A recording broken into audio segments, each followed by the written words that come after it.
করো নমাজি রোজা, থাকবে না তোর পাপের বোঝা।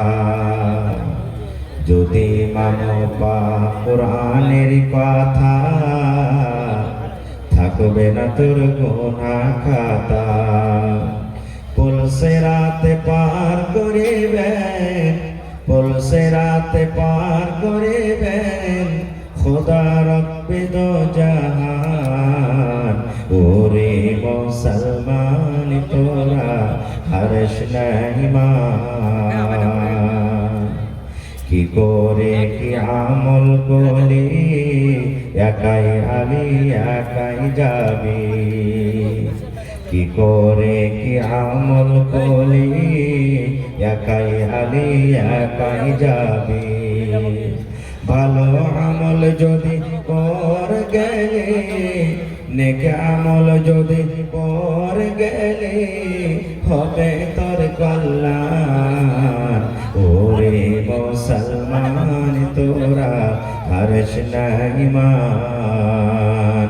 নমাজ পড়ো রোজা রাখো, নমাজ পড়ো রোজা রাখো, আর পড়ো কোরআন। ওরে মুসলমান তোরা হর্ষ নাই মান। নারে তাকবীর।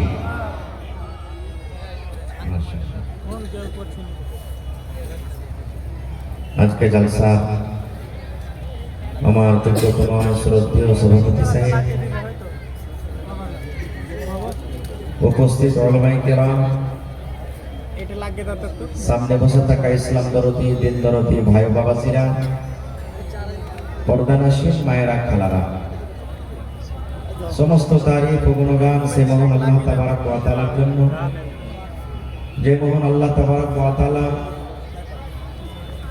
বাড়ি ঘর ছেড়ে নরম গরম বিছানাকে ত্যাগ করে এই মাদ্রাসার প্রাঙ্গণে একত্রিত হয়ে বসে কিছু বলার শোনার তৌফিক দিয়েছেন। তাই আমরা আল্লাহ তাবারক ওয়া তাআলার প্রশংসা করি, অন্তর থেকে মুহাব্বতের সাথে সকলেই পড়েন আলহামদুলিল্লাহ। একটু জোর করে পড়েন ভাই, আলহামদুলিল্লাহ। তারপর আমাদের শেষ নবী হযরত মুহাম্মদুর রাসূলুল্লাহ পড়েন সাল্লাল্লাহু আলাইহি ওয়াসাল্লামের উপর অগণন দরুদ শরীফ শান্তি দ্বারা বর্ষিত হোক, আমিন। আল্লাহুম্মা সাল্লি আলাইহি আল্লাহুম্মা বারিক আলাইহি। বন্ধুগণ, যারা পড়ালেখা মানুষ তারা অবশ্যই বুঝে ফেলেছেন যে আজকে আমি কোন বিষয় নিয়ে আলোচনা করব। আজকে আমার বিষয় হবে আই লাভ মুহাম্মদ সাল্লাল্লাহু আলাইহি ওয়াসাল্লাম। এই যে খুব মোবাইলে দেখছিলেন আপনারা, দেখেছেন আপনারা? আই লাভ মুহাম্মদ সাল্লাল্লাহু আলাইহি ওয়াসাল্লাম বলার কারণে পৃথিবীতে কত দাঙ্গা, কত ফাসাদ, কত কাজিয়া, কত ঝগড়া, কত কি হয়েছে। তো আজকে যত লোক আমরা এখানে এসেছি, আছি বা বাড়িতে, আজকে এই জিনিসটা আমরা বুঝবো, জানবো যে আমরা যে মুখে বলছি আই লাভ মুহাম্মদ সাল্লাল্লাহু আলাইহি ওয়াসাল্লাম, এই কথাটার মানে হলো যে আমি মুহাম্মদ সাল্লাল্লাহু আলাইহি ওয়াসাল্লামকে ভালোবাসি, আমি মুহাম্মদ সাল্লাল্লাহু আলাইহি ওয়াসাল্লামের সাথে মুহাব্বত করি।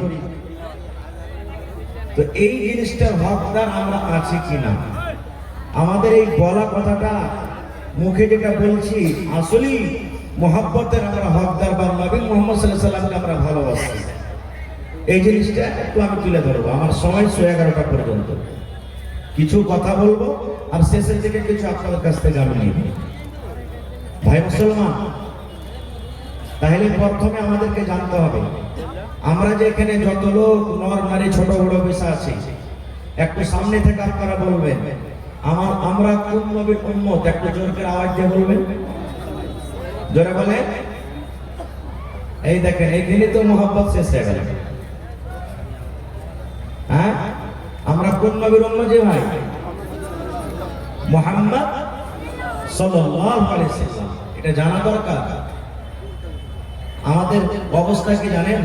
মহিলারা যখন গীত গাইতে বসে, মহিলারা দেখবেন গীত গাইতে বসেছে 8 জন 10 জন 15 জন মহিলা গীত গাইতে বসেছে, একজন গীত গাইতে আর শেষের দিকে সবাই তো জানে না, তখন হ্যাঁ বলে ওই সুরটা মিলে দিলে মানে সবাই গায়ে গেল।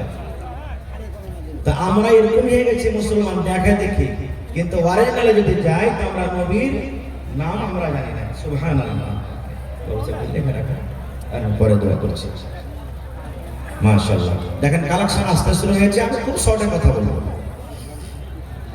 তো আমরা হলাম শেষ নবী মুহাম্মদ, জড়েন মুহাম্মদ সাল্লাল্লাহু আলাইহি সাল্লাম।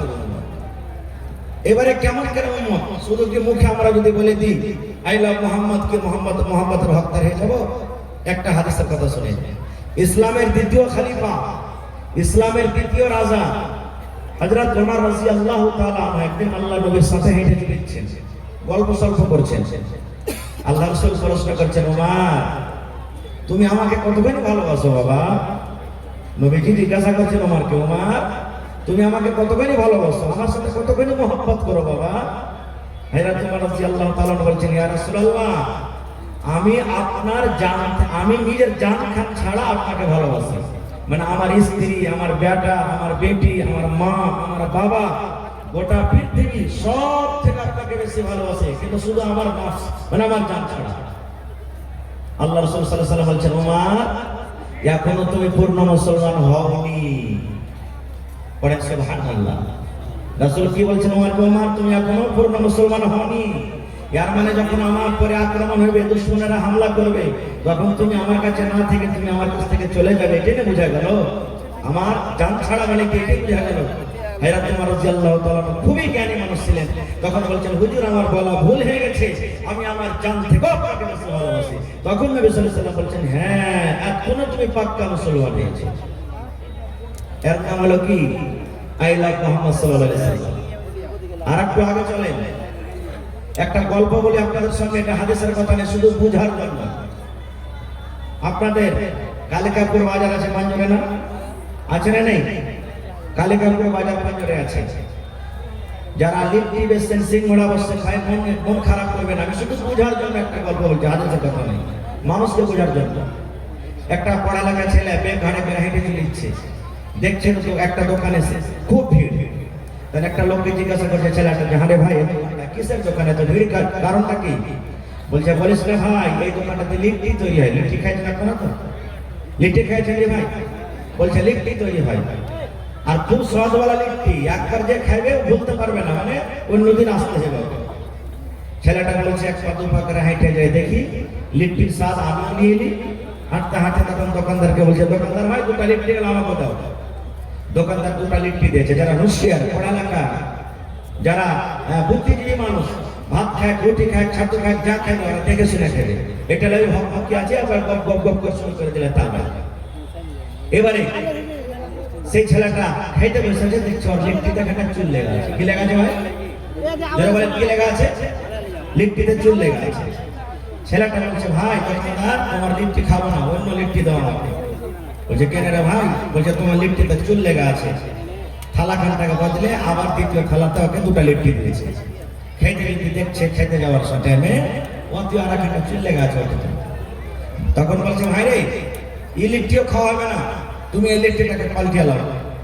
আবার তৃতীয় নম্বর থালাতে তাকে দিয়েছে, দেখছে খেতে যায় অতি একটা চুল লেগে আছে। তৃতীয়বারের বেলাতে থালা খানটাকে পাক মেরে ফেলে দিয়ে বলছে, সালারকে লিট্টির ফ্যাক্টরি দেখবো কোন জায়গাতে লিট্টি তৈরি হয়। আমাকে তিনবার থালিতে লিট্টি দিলে আর বারবার চুল পাচ্ছি না, আমি দেখবো। এরকম গরমের টাইম ভাই, হাঁটতে হাঁটতে হাঁটতে হাঁটতে ভেতর দিকে যদি যাইছে, যারা মিঠাই তৈরি করে, কি বলছে রে, লিট্টি ওলা সামোসা তৈরি করে, ওরা কি বলছেন, হালুয়াই বলছেন না কি বলছেন? হালুয়াই নাকি?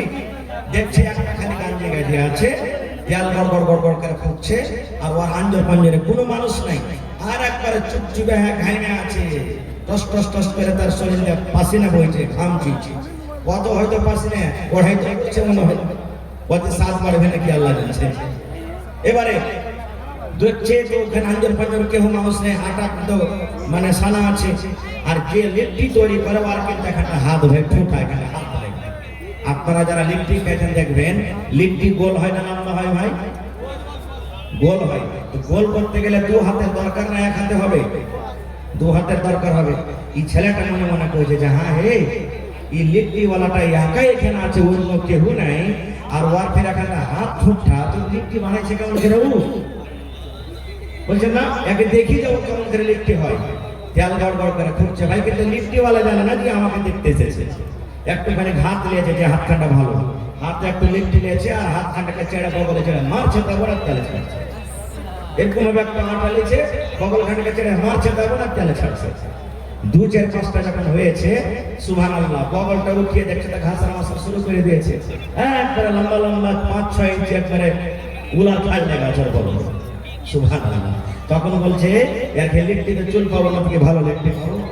আপনারা হাসলেন কেন বললাম কথাটা? রে মুসলমান, আল্লাহর নবীর হাদিস, নবী আমার বলেছেন 5টা জিনিস হলো আমার সুন্নাত। বেটা 5টা জিনিস হলো আমার সুন্নাত। তার মধ্যে একটা হলো নবী বলেছেন কোনি যদি তোমার বড় হয়ে যায় 8 দিনে 10 দিনে তোমাকে কোনি কাটতে হবে। কিন্তু রে মুসলমান, কত মাকে দেখবেন, কত বোনকে দেখবেন, কত ভাইকে দেখবেন 15 দিন মাসে কোনি কাটা দূরের কথা রে বন্ধু। এমন বড় বড় বড় করে এক একটা ভাই আমার কোনি ছাড়ি, মনে হয় তার কোনের আগে মনে হয় সুলফি বললাম ফেল হয়ে যাবে। আচ্ছা না নাই? আর ও যদি বলে আমি আই লাভ মোহাম্মদ, মোহাম্মদকে ভালোবাসি, চলবে? জোরে বলেন চলবে? নবী আমার বলেছেন তোমার কোনি কাটতে হবে। এবার ও কোনি কাটবে না কেমন করে নবীর ভালোবাসা হয়ে গেল। আল্লাহ রাসূল বলেছেন তোমার যখন দাড়ি বড় হবে, দাড়ি বড় তুমি ছেড়ে দাও, মোচটাকে তুমি কেটে ফেলো। এ মুসলমান, আজকে আমরা দাড়ি ছেড়ে দিই আর মোচটাকে একবারে তেল দিয়ে কেড়া কেড়া কেড়া রাখি, মনে হয় দেখে গোয়াল গোয়াল লাগছে। আর ওই লোকটা যদি বলে মোহাম্মদ আমি তোমাকে ভালোবাসি, বলেন এটা সত্য না মিথ্যা? এ ভাই মুসলমান, নবীর হাদিস আছে, নবী বলেছেন তোমার বগলে যদি চুল হয়, তোমার চুলগুলা তুমি সাফ করে নাও, তোমার চুলগুলা তুমি কেটে নাও। কতদিনে তুমি কাটবে? 10 দিন 15 দিন মাসে তুমি সাফ করে নাও। এবার আপনারা আমার বগলে লম্বা লম্বা চুল লেগে আছে, 10 দিন 15 দিন দূরের কথা, 3 মাস 4 মাস কেটে যায়, তাও সাফ করি না। এবার আমি যদি মুখ দিয়ে বলি আই লাভ মোহাম্মদ, মোহাম্মদ তোমাকে আমি ভালোবাসি, বলেন এটা কথা বলা কি ঠিক হবে? আল্লাহ রাসূল বলেছেন উম্মত রে, যখন সালাঙ্গার গোড়াতে চুল হবে উম্মত, নর হোক কিংবা নারী হোক, বেটা ছেলে হোক কিংবা বেটি ছেলে হোক, সালাঙ্গার গোড়াতে লজ্জাস্থানের গোড়াতে যখন চুল হবে, তোমার ওই চুল গোলারে উম্মত 40 দিন হওয়ার আগে আগে তোমাকে কেটে সাফ করতে হবে। 40 দিন হওয়ার আগে আগে তোমাকে সাফ করে নিতে হবে। এবার মুসলমান শুনেন, 40 দিন পার হয়ে গেল, এবার আমি কিন্তু ওই সাফ করলাম না। 40 দিন শেষ হয়ে গেল, এবার আমি কিন্তু সাফ করতে পারলাম না। আর আমি যদি মুখে বলি আই লাভ মুহাম্মদ সাল্লাল্লাহু আলাইহি সাল্লাম, মুহাম্মদ সাল্লাল্লাহু আলাইহি সাল্লাম আপনাকে আমি ভালোবাসি, তাই এই কথাটা কি বলা চলবে? চলবে? যারা বলেন চলবে? চলবে না। তাহলে আমরা কেমন করে কোন মুখে আমরা বলছি আই লাভ মুহাম্মদ সাল্লাল্লাহু আলাইহি সাল্লাম? আরে আবু তালেব তো বলেছিল, আবু তালেব বলেনি যে ভাতিজা তোমাকে আমি মোহাব্বত করে ভালোবাসি। কতখানি ভালোবেসেছিলেন জানেন? নবীর যখন মা দুনিয়া থেকে চলে গেলেন, আব্বা চলে গেলেন, আব্বাকে দেখতে পেরে নবীজি দাদু চলে গেলেন, সব সময় দেখাশোনা কে করেছেন? চাচা আবু তালেব। দুশমনের সাথে মোকাবিলা করেছেন। আমার মাওলানা বসে আছেন, জিজ্ঞাসা করবেন আবু তালেব ভাতিজার কারণে 3 বছর পর্যন্ত বাইকে খেতে গেছেন, পানি পর্যন্ত পায়নি, এত কষ্ট করেছেন ভাতিজার জন্য। ওই চাচা আবু তালেব যখন বয়স হয়ে গেল, মরবে, শেষ পয়েন্ট আমি কথা বলছি, যখন মরবে, বড় বড় মানুষরা দেখতে গেছে, আবু জাহাল আবু লাহাবের মতন লোক দেখতে গেছে। কাকে? আবু তালেবকে, নবীর চাচাকে। নবীজি জানলেন আমার চাচার শেষ টাইম, নবী জানলেন আমার চাচা আর বাঁচবে না, হাঁটতে হাঁটতে চাচার কাছে চলে গেলেন। যাওয়ার পর কি বলছেন? চাচা গো, ও আমার চাচা জান, শেষ টাইম আপনার গো চাচা, হয়তো আপনি এখন দুনিয়া থেকে চলে যাবেন আর আপনি দুনিয়াতে বাঁচবেন না। চাচা গো, একবার কালেমা পড়ে মুসলমান হয়ে যান, একবার আপনি কালেমা পড়ে মুসলমান হয়ে যান। যদি আপনি একবার কালেমা পড়ে মুসলমান হয়ে যান, আমি আল্লাহ রাব্বুল আলামিনের দরবারে আপনার জন্য সুপারিশ করব। এ রাব্বুল আলামিন, আলামিন, আমার চাচা আমার জন্য কষ্ট করেছেন, আমার চাচা আমার জন্য কত মার খেয়েছেন, আমার জন্য আমার চাচা কত গালি খেয়েছেন, আমার জন্য আমার চাচা বাইকটা খেয়ে পর্যন্ত থেকেছেন। হে রব্বুল আলামিন, দয়া করে তুমি আমার চাচাকে জান্নাত দান করো। এই মতো আপনার জন্য আল্লাহর দরবারে সুপারিশ করব। চাচা ইয়াকা শুধু কালেমাটা আপনি পড়লেন, নবী বললেন, কিন্তু আমল থেকে যারা ইসলামের দুশমন আবু জাহাল আবুল হাবেরা কি বলছিলেন? এই আবু তালেব, খবরদার ভাতিজার কথা শুনে দিন পাল্টাবি না, খবরদার বাপ দাদার ধর্ম যদি ছাড়বি না। কিন্তু নবী আমার বলেন, চাচা গো, একবার আপনি কালেমা পড়লেন। আমার মা ছোটকালে মারা গেছেন গো চাচা, মার মায়া পাইনি, আব্বাকে চোখে দেখতে পাইনি, দাদার মায়া মহব্বত আমি পাইনি। মায়ের মতো আপনি আমাকে আদর দিয়েছেন, দাদার মতন আপনি আমাকে আদর দিয়েছেন, আব্বার মতো আপনি আদর দিয়েছেন, আপনি আমাকে লুঙ্গি দিয়েছেন, জামা দিয়েছেন, তেল সাবুন সব দিয়েছেন, সব আপনি দিয়েছেন চাচা। একবার আপনি কালেমা পড়ে মুসলমান হয়ে যান। চাচা গো, যদি আপনি কালেমা না পড়েন, আপনি যদি মুশরিক হয়ে মারা যান, তাহলে আল্লাহর দরবারে আমি আপনার জন্য সুপারিশ করতে পারবো না। কারণ কোন মুশরিকের জন্য যদি আমি আল্লাহর দরবারে সুপারিশ করি, আল্লাহ আমার সুপারিশ কিন্তু শুনবেন না। চাচা আপনি কালেমা পড়লেন, আপনি নামাজ পড়েননি, আপনি রোজা করেননি, আপনি কিছু আমল না করে থাকেন, শুধু একবার শেষের বেলাতে কালেমা পড়লেন। কারণ আল্লাহ রাব্বুল আলামিন মুশরিকের জন্য জান্নাতকে আল্লাহ হারাম করে দিয়েছেন, এই জন্য আপনি কালেমা পড়লেন। নবী বলছেন কালেমা পড়ে, ইসলামের দুশমনরা বলছে না, খবরদার, এই আবু তালেব বাপ দাদার ধর্মকে ছাড়বি না। শেষ কথা আবু তালেব কি বলে বলছেন জানেন? রে আমার ভাতিজা মুহাম্মদ সাল্লাল্লাহু আলাইহি সাল্লাম, ভাতিজারা আমি জানি তুমি সত্য, তুমি সত্য, তুমি নবী সত্য, তোমার কোরআন সত্য, তোমার আল্লাহ সত্য। ভাতিজারে, আমি যখন শেষের বেলাতে যদি মুসলমান হয়ে যাই, শেষের বেলাতে যদি আমি কালেমা পড়ে মরে যাই, আমাকে মক্কার লোকেরা গালি দিবে, আমার বাপকে গালি দিবে, আমার বংশকে নানা রকমের গালি দিবে। এই জন্য ভাতিজারে, আমি তোমার ধর্ম কবুল করবো না রে ভাতিজা, আমি তোমার দিনে যাব না, আমি লা ইলাহা পড়বো না। আমার আব্বা জানেরা যে এই ধর্মে মারা গেছে, আমি আবু তালেব ওই ধর্মে আমি মারা গেলাম। যেমন কথাটা বলো সুবহানাল্লাহ। দয়া নবীর চোখ দিয়ে কোনাখান দিয়ে পানি ঝরতে লাগলো। সাহাবায়ে কেরাম বলছেন, ইয়া রাসূলুল্লাহ, আপনার চাচা মারা গেল বলে আপনি কাঁদছেন, আপনি তো আমাদেরকে ওয়াজ করেছেন মানুষ মরতে গেলে কাঁদতে হয় না, এবার আপনার চোখটা সরবরাহ করছে, আপনার চোখ দিয়ে পানি ঝরছে, কারণটা কি? নবী আমার বললেন, সাহাবী, চাচা মারা গেছে এই জন্য আমি কান্দি রে সাহাবীরা, এই জন্য আমি কান্দি। আমার চাচা আমার জন্য কত কুরবানি হয়েছে, আমার চাচা আমার জন্য কত কষ্ট করেছেন, আমার চাচা আমার জন্য কত যত্ন করেছেন, কিন্তু আমার চাচা কালেমা পড়লেন না, আমার চাচা মুশরিক হয়ে মারা গেলেন। এই জন্য আমার চাচা সারা জীবনের মতো জাহান্নামের আগুনে পড়বে। সুবহানাল্লাহ। কি বলছেন নবীজি? আমার চাচা শুধু কালেমাটা না পড়ার কারণে আমাকে অন্তর থেকে কত ভালোবেসেছিলেন, আমার চাচা এই মুখ দিয়ে কত আমাকে ভালোবেসেছিলেন। শুধু আমার ইসলামের পরে ঈমান আনলো না, আমাকে নবী বলেই মানলো না, আমার কোরআনকে মানলো না, আমার এক আল্লাহকে বিশ্বাস করলো না। এই কারণে আমার চাচা যান সারা জীবনের মতো জাহান্নামের আগুনে পড়বে, সারা জীবনের মতো জাহান্নামের আগুনে পড়বে। কিন্তু হ্যাঁ সাহাবীরে, আল্লাহ রাব্বুল আলামিন আমার চাচার উপর একটু দয়া করবেন, আল্লাহ রাব্বুল আলামিন আমার চাচার উপর একটু মায়া করবেন। কি দয়া করবেন? জাহান্নামের ভিতরে সব থেকে যেটা ছোট আযাব, ওয়ার থেকে জাহান্নামের ভিতরে কিন্তু আর আযাব ছোট নাই, ওই ছোট আযাবটা আমার চাচাকে দেওয়া হবে। কি ছোট আযাবটা হবে? নবী আমার বলেছেন, আমার চাচার পায়ে আগুনের জুতা দেওয়া হবে, আগুনের জুতা হবে। ওরে সুবহানাল্লাহ। আজকে যদি আমাদের হাতে এক ফোঁটা আগুন থেকে যায়, মায়েরা খালারা ভাত রান্না করে, একটু যদি তাপ লেগে যায়, একটু রুটিটাকে সেটাতে গরম হয়ে যায়, তরকারি যদি একটু ঝোল গলা শরীরে পড়ে যায়, সঙ্গে সঙ্গে ফোঁটা পড়ে যাবে। নবী আমার বলেছেন, সাহাবীরে, আমার চাচার পায়ে আগুনের জুতা দেওয়া হবে, আগুনের জুতা দেওয়া হবে। আর ওই আগুনের তাপ উঠতে উঠতে উঠতে উঠতে উঠতে উঠতে মাথার মগজ পর্যন্ত চলে আসবে। মায়েরা খালারা যখন ভাত রান্না করে, পানি যেমন গড়গড় গড়গড় গড়গড় করে ফুটে, ভাত যখন ফুটে যায় গড়গড় গড়গড় করে, দয়ার নবী বলেছেন বলেছেন আমার চাচার ওই আগুনের জুতা যে পায়ে দেওয়া হবে, ওই আগুনের তাপ উঠতে উঠতে উঠতে উঠতে মাথা পর্যন্ত চলে আসবে। এবারে মাথার মগজ পানের মতন গড়গড় করে ফুটবে।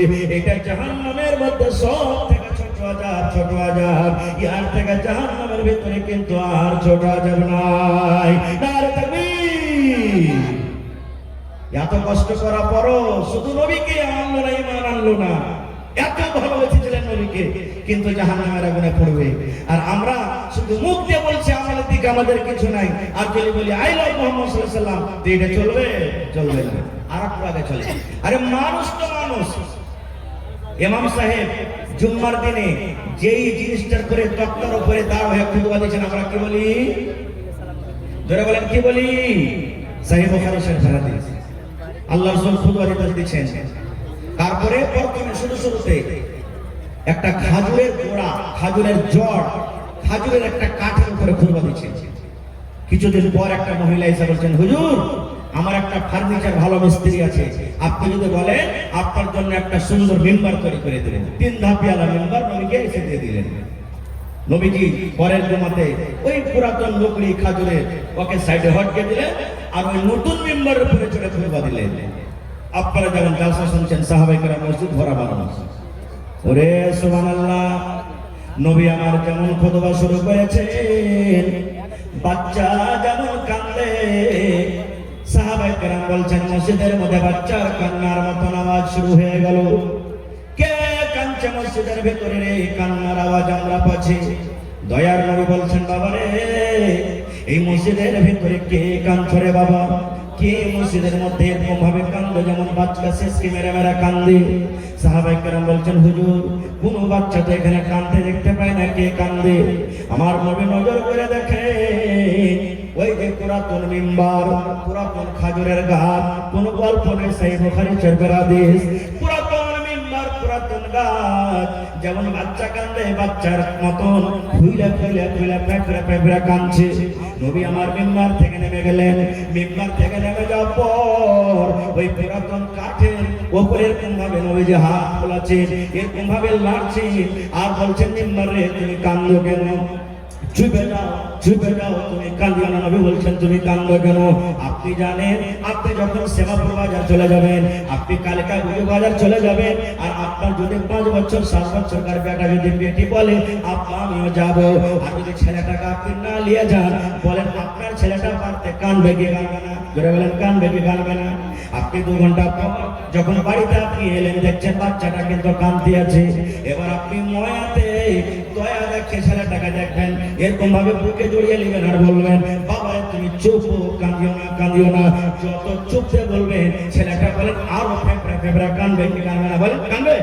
ওরে সুবহানাল্লাহ, দয়ার নবী যখন বললেন, হে পুরাতন মেম্বার, পুরাতন লোক, তুমি চুপ কাঁদিও না, যেমন নবী বললেন, আরো কিন্তু ওই লোকরি, আরো খাজুরের ওই লোকরিটা সুন্দর ভাবে ফেফড়া ফেফড়া ফেফড়া কাঁদতে শুরু করে দিলেন। এবার নবী বলছেন, এই পুরাতন গাছ, পুরাতন লোকরে তুমি কান্দো কেন? কান্নার কারণটা কি? ভালো করে শুনবেন। এবার পুরাতন লোকের কিন্তু মুখ ফুটে গেল রে ভাই, এবার ওই মিম্বারের কিন্তু মুখ ফুটে গেল। ওরে আল্লাহ, পুরাতন লোকরে বলছেন, ইয়া রাসূলুল্লাহ, আল্লাহ নবী গো, আমি একটা খাজুরের ডাল, আমি একটা খাজুরের গাছ, আমার উপরে দাঁড় হয়ে গেল নবীজি। আপনি বলবাদি ছিলেন, আপনি আমার উপরে দাঁড় হয়ে থাকছিলেন, আমাকে কত ভালো লাগছিল। আপনার কথাগুলি আমি প্রান্তর থেকে শুনছিলাম, আপনাকে কত ভালো লাগছিল, কিন্তু আপনি আমাকে পুরাতন বলে দূরে হটিয়ে দিলেন। এবার আপনার কথাগুলো আমাকে দূর দূর থেকে শুনতে হবে, এই জন্য আমি কান্দি। এই ভাই মুসলমান, এই আমার তিনপুরি এলাকার যত গ্রামের ভাই থেকে শুনেন, একটা খাজুরের গাছ, একটা লোকরি, যার জন্য জান্নাত নাই, যার জন্য জাহান্নাম নাই, যার কিয়ামতের দিন কোনো হিসাব হবে না, সেই পুরাতন লোকরি রে বন্ধু যদি নবীর কথা শোনার জন্য কান্দে, নবীর কথা শুনতে পাবে না প্রান্তর থেকে যদি কান্দে, তাইলে হায়রে আমরা মানুষ, আমাদের হিসাব হবে, আমাদের জন্য জান্নাত, আমাদের জন্য জাহান্নাম। আর আজকে আমরা মুসলমান শুধু মুখে যদি বলে আই লাভ মুহাম্মদ সাল্লাল্লাহু আলাইহি ওয়াসাল্লাম, তাহলে বন্ধু আমলের দিক দিয়ে নাই, মুখে বলে যদি আমরা শুধু দাবি করি, বলেন এই দাবি আমাদের চলবে কি চলবে না? চলবে? চলবে না। টাইম খুব শেষ, আর একটা ঘটনা আপনাদের সামনে পাঠ বইটা আমি শেষ করে দিচ্ছি।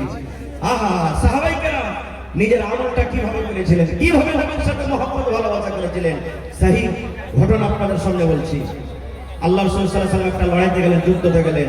নবী বললেন, শোনো, যারা বাচ্চা লড়াই করতে যায় না, মহিলারা যায় না, যারা বুড়া মানুষ যায় না, যার নতুন বিয়ে করেছো স্ত্রী বাড়িতে আছে ও যায় না, যার উটনির বাচ্চা হবো হবো হয়ে আছে যায় না, যার ফল পেকে গেছে কিংবা পাক হয়ে আছে ও যায় না। চলে গেলে লড়াই করতে, যুদ্ধ শুরু হয়ে গেল। খুব ঘামাসান লড়াই চলছে, যুদ্ধ চলছে, লম্বা ঘটনা। আমি শর্টে বলছি শুধু যে সাহাবায়ে কেরাম নবীর সাথে কেমন মহব্বত ভালোবাসা করেছিলেন। নবীর ওই লড়াইতে, যুদ্ধতে দাঁত পর্যন্ত ভেঙে গেছিলেন। কত নবীকে আঘাত হয়েছিল, ৭৭ জন বড় বড় মুসলমান শহীদ হয়েছেন। সুবহানাল্লাহ। এবার নবীজি একজনকে বলেন, এক কাম করো, যারা মদিনাতে বাড়িতে বসে আছেন তারা কি বলো না যে মুসলমানেরা উহুদের লড়াইতে খুব বিপদে কষ্টতে আছে, তোমরা বাড়িতে যারা আছো তাড়াতাড়ি করে জিহাদের ময়দানে তোমরা চলে যাও। একজন এলান করনেওয়ালা চলে গেলেন এলান করতে। ও আল্লাহর নবীর সাহাবীরা, ও বীর মুজাহিদ পাহলওয়ান, কে বাড়িতে আছো? নবীর ডাক হয়েছে, নবী ময়দানে বিপদে, তাড়াতাড়ি করে চলো। সব সাহাবীর কথা বলবো না, একটা মাত্র সাহাবীর কথা। যে সাহাবীর নাম কি জানেন? হযরত হানজালা রাদিয়াল্লাহু তাআলা আনহু। নতুন বিয়ে করে প্রথম বছর রায়, প্রথম ঘর। আপনারা জানছেন যারা বিয়ে শাদী হয়েছে, যে মানুষের যখন বিয়ে শাদী হওয়ার পর প্রথম রাতটা কাটে, কত সুখের রাত, কত আনন্দের রাত, কত মজার রাত। মানুষ মনে মনে করে ভাবে ৮ ঘন্টা রাত না হয়, যদি আজ যদি ২২ ঘন্টা রাতটা হতো তো কত ভালো হতো। কত মানুষের খুশি। প্রথম বাসর ঘর রাত বিবির সাথে কাটাচ্ছে, এলান কানে শুনে নিয়েছে, নবী বিপদে, জিহাদের ময়দানে যেতে হবে। একবারে চট করে পিছন থেকে উঠে গেলেন, আর পিছন থেকে ওইটা তলোয়ার হাতে করে নিলেন। ভালোবাসা বিবে তখন বলছেন, আল্লাহ রে, কি আমি ভুল করলাম, আমার স্বামী তলোয়ার হাতে নিয়েছে, মানে আমাকে মারবে নাকি। এবার পরে দেখছি জেরা গাইতে নিলেন। জেরা মানে লোহার একটা পীড়ন, লোহার একটা পীড়ন।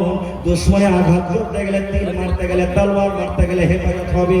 জেরা গাইতে নিলেন, তলোয়ার খাঁটা হাতে নিয়ে নিলেন। এবার ঘর থেকে বের হচ্ছে। ভালোবাসা বিবে বলছেন, স্বামী গো, কোথায় আছেন আপনি রাতের বেলাতে, কোথায় আছেন গো স্বামী? বলছে, বিবি রে, আমি জিহাদের ময়দানে চলে গেলাম, যুদ্ধের ময়দানে আমি চলে গেলাম। ভালোবাসা বিবি বলছেন, স্বামী গো, আপনি জিহাদের ময়দানে যাবেন, আপনাকে মানা করবো না, কিন্তু আজকে আমাদের বিয়েদের প্রথম রাত, আজকে হলো আমাদের বাসর ঘর, কিছুক্ষণ হলো আমাদের এই ঘরে আসা, আপনি এখন মন ভরে আমাকে দেখেননি, আমি আপনাকে মন ভরে দেখিনি, আপনার সাথে একটু জি ভরে গল্প হয়নি। স্বামী গো, একটুখানি থেমে যান, একটুখানি গা রুকে যান। এবার হানজালা বলছেন, বিবি রে, আল্লাহ যদি বাঁচিয়ে রাখে বিবি, আমি যদি লড়াই করে যুদ্ধ করে বাড়িতে আসতে পারি, আসার পর তোর সাথে আমি গল্প করবো, আমি আর বাড়িতে থাকবো না। আমার নবীর ডাক হয়েছে, এলান হয়েছে, আমি চললাম জিহাদের ময়দানে, আমি চললাম। এই আমার ভাইরা, মায়েরা, খালারা শুনেন। এবারে ভালোবাসা বিবি কি বলছেন জানেন? স্বামী গো, আপনি লড়াইয়ের ময়দানে চলে যান, আপনাকে আর মানা করবো না, কিন্তু আপনি যে আমার সাথে রাতটা কাটালেন, আপনি যে আমার সাথে থাকলেন, আমার সাথে সহবাস করলেন, আপনার শরীরটা নাপাক হয়ে গেছে, আপনার উপরে ফরজ গোসল হয়ে গেছে, আপনি দয়া করে ময়দানে যাওয়ার আগে আপনি ফরজ গোসলটা আপনি করলেন। এইবার হানজালা রাদিয়াল্লাহু তাআলা বলছেন, বিবি রে, না রে বিবি, না, আমি এখন যদি গোসল করতে যাই, হয়তো 10 মিনিট সময় লাগবে, 15 মিনিট সময় লাগবে, 8 ঘন্টা হয়তো সময় লেগে যাবে। আর ইয়ার মধ্যকালে যদি আমার নবীকে কোনো আরো বেঈমান মুশরিকরা আঘাত করে দেয়, আর আল্লাহ রাব্বুল আলামিন কিয়ামতের দিন যদি আমাকে জিজ্ঞাসা করেন, এ হানজালা, নতুন বিবিকে নিয়ে, বউকে নিয়ে তুমি বাড়িতে আনন্দিত ছিলে, আর আমার নবীকে মক্কার লোকেরা কত কষ্ট দিয়েছিল, এই হিসাব আমি আল্লাহকে দিতে পারবো না। বিবি রে, আমি চললাম জিহাদের ময়দানে আমি চলে গেলাম। আল্লাহ রাব্বুল আলামিন যদি আমাকে হায়াত দেন, আমি যদি বেঁচে থাকি, লড়াই করে যদি বাড়িতে ফিরতে পারি, তারপর আমি এসে গোসল করব। বিবি রে, তুমি আমাকে মাফ করে দাও, আমি তোমাকে মাফ করে দিলাম। বিবি রে, স্বামী হিসাবে আমি তোমাকে বলছি, তোমাকে বউ বাড়িতে আমি এনেছি, বউ করে এনেছি। যদি আমার কথার দ্বারাতে, আমার জবানের দ্বারাতে যদি কোনো রকমের তোমাকে কষ্ট হয়ে থাকে, তকলিফ হয়ে থাকে, তুমি আল্লাহর রাস্তায় আমাকে মাফ করে দাও। নারে তাকবীর। চলে গেলেন লড়াই করতে। লম্বা ঘটনা ছোট করে বলছি ভাই, লড়াই করতে করতে লড়াই শেষ হয়ে গেল, লড়াই যুদ্ধ শেষ হয়ে গেল, মুসলমানের খুব ক্ষয়ক্ষতি হলো। শেষের বেলাতে একজন মহিলা খবর পাঠিয়ে দিলেন লড়াইয়ের ময়দানে, শুনেছে যে আমার স্বামী মারা গেছেন, মানে কে? হযরত হানজালা রাদিয়াল্লাহু তাআলা আনহু, উনি শহীদ হয়ে গেছে। এবার সেই মহিলা নবীকে কি বলছেন জানেন? আল্লাহ রাসূল গো, যত আপনার সাহাবীরা মারা গেছেন নবী গো, তাকে বিনা গোসলে আপনি মাটি দিয়ে দেন। আল্লাহ রাহে যারা নিজের গলাটাকে কুরবানি করে দেয়, ওরাকে গোসল করাইতে হবে না, ওরাকে জানাজা নাই, যে কাপড় বিন্না আছে সেই কাপড়ে সেই জায়গাতে তারা দফন হবে। কিন্তু হানজালার বিবি বলছেন, ইয়া রাসূলুল্লাহ, আপনি সব সাহাবীকে আপনি বিনা জানাজাতে বিনা গোসলে মাটি দিয়ে দেন, কিন্তু আমার স্বামী হানজালাকে দয়া করে গোসল দিয়ে দেন। নবী বললেন ব্যাপারটা কি? সব খুলে বলে দিলেন। আজকে আমাদের প্রথম বছর ঘর, প্রথম রাত চলছিল, আপনার তাকে লাভবাই বলে হাজির হয়ে গেছে, ফরজ গোসল পর্যন্ত করেনি, গোসলের তার দরকার ছিল। এবার নবী সাহাবায়ে কেরামকে বললেন, হুজুরে হানজালার লাশ কই, হুজুরে হানজালার লাশ কই? কেউ উত্তর দিকে চলে গেলেন, কেউ দক্ষিণ দিকে চলে গেলেন, কেউ পূর্ব দিকে চলে গেলেন, কেউ পশ্চিম দিকে চলে গেলেন। খোঁজাখুঁজি করলেন, কিন্তু ময়দানে হানজালার লাশ কিন্তু পাওয়া যায় না। সাহাবায়ে কেরাম বলছেন, হুজুর গোটা ময়দান খুঁজলাম, হানজালার লাশ পাওয়া যায় না। নবীজি বললেন, হ্যাঁ গো, তাহলে দুশমনরা কি তার বেহুরমতি করার জন্য, দুশমনরা কি তাকে নিয়ে চলে গেছে? ভালো করে তোমরা খোঁজাখুঁজি করো। এই দেখতে দেখতে মুসলমান দয়ার নবী দেখছেন মাটি থেকে উপরের পাহাড়ের উপরে পাথরের উপরে হযরত হানজালার লাশ কিন্তু শুয়ে আছেন। হযরত হানজালা কিন্তু শুয়ে আছেন একটা পাথরের উপরে, পাথরের উপরে শুয়ে আছেন, আর ওই পাথরের উপরে শুয়ে আছেন। আর হানজালার লাশ নিয়ে শরীর দিয়ে মানুষ যখন গোসল করে top top top top top করে পানি ঝরে, এই মতো তার শরীর দিয়ে কিন্তু পানি ঝরে। সাহাবায়ে কেরাম বলছেন, ইয়া রাসূলুল্লাহ, কি ব্যাপারটা আমরা বুঝতে পারলাম না। হানজালাকে তো আমরা কেউ গোসল দিইনি, তার শরীর তো আমরা কেউ পানি ঢালিনি, আর এখানে তো কোনো লোকজন দেখা যায় না, তবে কে তাকে গোসল দেওয়ালেন? কেন তার শরীর দিয়ে টপ টপ টপ টপ করে পানি ঝরে? নবী গো, আর নবী বললেন, এরে সাহাবীরা, আল্লাহ রাব্বুল আমিন এই হানজালার আমলটাকে এত ভালোবেসেছেন, হানজালা আমার সাথে এত মহব্বত ভালোবাসা করেছে, নতুন বউকে বাড়িতে রেখে জিহাদের ময়দানে হাজির হয়ে গেছে, নতুন বিবিকে বাড়িতে রেখে এই জিহাদের ময়দানে লড়াইয়ের ময়দানে হাজির হয়েছে। গোসল ফরজ গোসল পর্যন্ত করতে পারেনি বা করেনি, আর আল্লাহ রাব্বুল আমিনের রাহে লড়াই করার জন্য, যুদ্ধ করার জন্য হাজির হয়েছে। আল্লাহ রাব্বুল আমিন এই আমলটাকে এত ভালোবেসেছেন, এত ভালোবেসেছেন। আল্লাহ রাব্বুল আমিন ফেরেশতাকে বললেন, এ ফেরেশতার দলেরা, তোমরা যাও যাও যাও, আমার হানজালাকে তোমরা নিজের হাতে তোমরা গোসল দিয়ে দাও। নারে তাকবীর। হয়নি, হবে না, হতে পারে না, আমার নবীর সাথে কারো তুলনা। হয়নি, হবে না, হতে পারে না, আমার নবীর সাথে কারো তুলনা। হ্যাঁ, তুলনা তো দূরের কথা, ছায়াও মিলে না। হয়নি, হবে না, হতে পারে না, আমার নবীর সাথে কারো তুলনা। সকল নবী রাসূল ছিলেন খোদার দিওয়ানা, দু নয়নে দেখব খোদা ছিল তামান্না। আরে মোর নবীকে ডেকে নিলেন, আরে মোর নবীকে ডেকে নিলেন, দেখবে রব্বানা। হয়নি, হবে না, হতে পারে না, আমার নবীর সাথে কারো তুলনা। হয়নি, হবে না, হতে পারে না, আমার নবীর সাথে কারো তুলনা। ইউসুফকে দেখে যারা আঙুল কেটেছে, তারা কি আমার নবীর রূপ দেখেছে? ইউসুফকে দেখে যারা আঙুল কেটেছে, তারা কি আমার নবীর রূপ দেখেছে?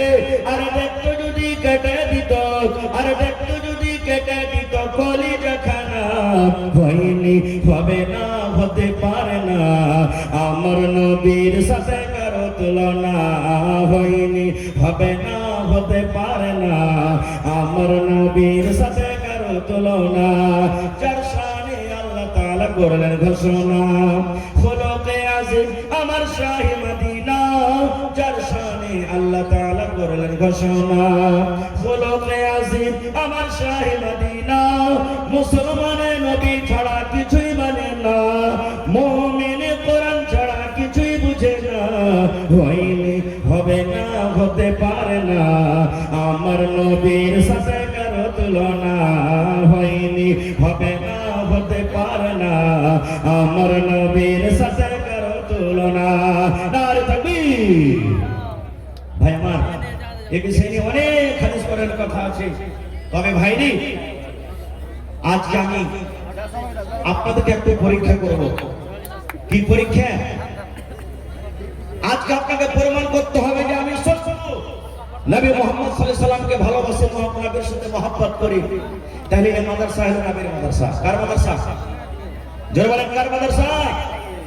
নবীর মাদ্রাসা হলো এটা, যেখানে আল্লাহ এবং আল্লাহ রাসূলের আইন, আল্লাহ এবং আল্লাহ রাসূলের বিধান মানুষকে শেখানো হয়। এটা হলো একটা ফ্যাক্টরি, সুবহানাল্লাহ। এটা হলো একটা পাওয়ার হাউস। এই পাওয়ার হাউস থেকে বাড়িতে বাড়িতে ঘরে ঘরে সুবহানাল্লাহ, যেমন লাইট গেলে ঘর আলো হয়, ওরকম আপনার বাড়ি আলো হবে, দুনিয়া আলো হবে, আখিরাত আলো হবে। ভাই আমার দেখে কোন আল্লাহর বান্দা আছেন নবীর